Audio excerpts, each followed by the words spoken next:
This question of TikTok is coming to a head now. Any buyer would have to really demonstrate a complete separation from China. How would they go about doing that? What would be the process once this sale were to actually emerge, if ByteDance and China agree? I mean, it's such an interesting question, and it came up in the Supreme Court hearing last week. And the TikTok lawyer said he did not even think it was possible to divest or separate TikTok from the owner ByteDance. He said it could take years, if it's even possible. So at the same time, the U.S. Solicitor General in those same hearings said that she thought that maybe the Chinese government was playing this game of chicken and might at the last minute float some sort of alternative.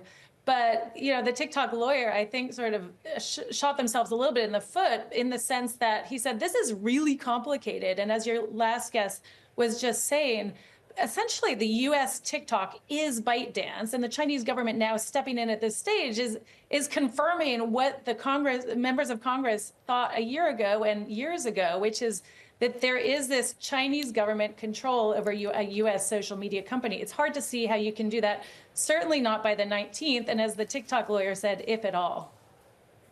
Sarah, how would this fit into the broader exchange and relationship between Washington and Beijing over matters including trade and other technology-related security issues? Is this something that China could offer, perhaps as a bargaining chip, as Trump takes office? Yeah, I think it's pretty savvy in two ways. One is that they're very mindful of the influence that Elon Musk has as an advisor in the incoming administration, but also that the incoming administration really seems to want to be making some like opening a door for better relations with China. Both of these countries in the last several years, including in the first term of the Trump administration, technology really was at the center of this rivalry. And so they've gone back and forth, and TikTok is emblematic of this rivalry. But we see this in the chip space, in particular in the chip space and AI. Just yesterday, that the administration, the White House, the Biden administration in its last days issued a new policy, an AI diffusion policy, trying to make it more difficult for China to access U.S.-made chips.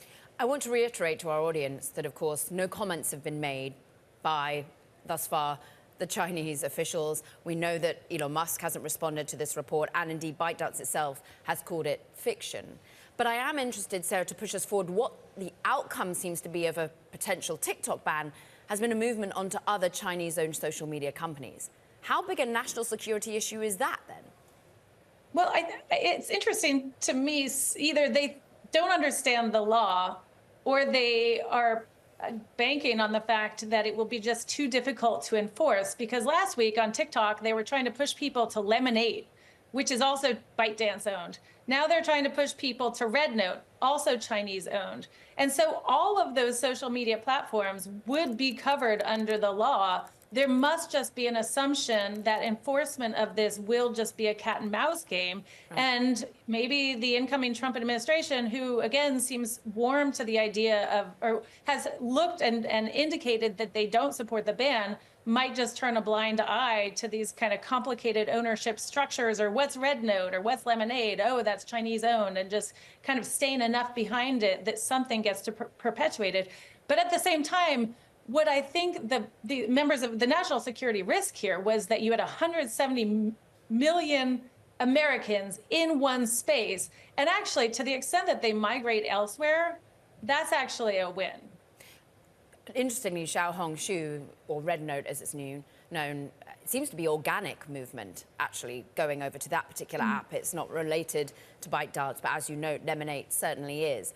So push us forward as to, you said how difficult it is to disentangle US TikTok from ultimately the rest of the parent company. China has some sort of authority here, even though, of course, there's not much direct ownership over ByteDance, but because they can control who gets to have access to algorithms sold by Chinese companies.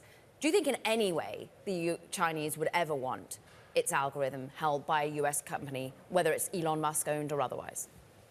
No, I just don't see that scenario, because it's too lucrative. That essentially TikTok is this very sophisticated and very effective algorithm. And this is highly valuable to ByteDance. And there's no incentive for them other than to keep operating in the US, but to share any of that. And so I don't, again, as the lawyer himself said last week, I don't see how you can actually disentangle these, because then TikTok, without that algorithm, just becomes any other social media platform.